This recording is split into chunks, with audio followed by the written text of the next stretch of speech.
Vote किसे दे रहे हो, पीटीआई नून लीग? पीटीआई। क्यों? बस पसंद है, क्यों पसंद है? खुददारी जो है। खुददारी है। हाँ जी। पहले किसे दिया था? पहले से वोट ही नहीं था, अब बन गए, अब बन गया। अब पीटीआई को दे। अब पीटीआई को वोट किसे दे रहे हैं इस दफा जिमनी में, पीटीआई या नून लीग? पीटीआई। खास वजह? नहीं बस एक्चुअली पुराने पाकिस्तान में झटके काफ़ी लग रहे हैं, तो हमें नया पाकिस्तान ही ठीक है। नया पाकिस्तान ठीक था, बिल्कुल। पुराने में झटके काफ़ी हैं। मसलन मसला आपके सबके सामने ही है, जितना प्राइसेस पे इम्पैक्ट है, जो पेट्रोल है, ऑयल है, आम आदमी अब हम करके गुजारा कर लेते हैं, लेकिन हमें हर एक का सोचना चाहिए।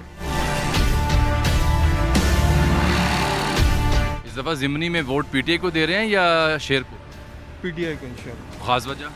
वजह ये है कि सबको ही पता है क्या वजह हो सकती है और क्या वजह है। मसलन ये सबसे बड़ी वजह कि इमरान खान जो है ऑनेस्ट आदमी, मैं इमरान को फॉलो करता हूँ, बाकी जो साथ साथ उनके हैं ठीक है, लेकिन मेन कॉज जो है वो इमरान खान है। उनकी सोच, उनका विजन, उनका अंदाज, उनकी ऑनेस्टी दुनिया जानती है। वोट किसे देंगे, पीटीआई, नून, टीएलपी या जमात इस्लामी? टीएलपी। टीएलपी? खास वजह?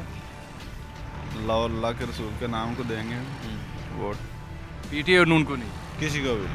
बात तरीके अल्लाह बार को टीएलपी को पहले ही वोट दिया था। दिया था।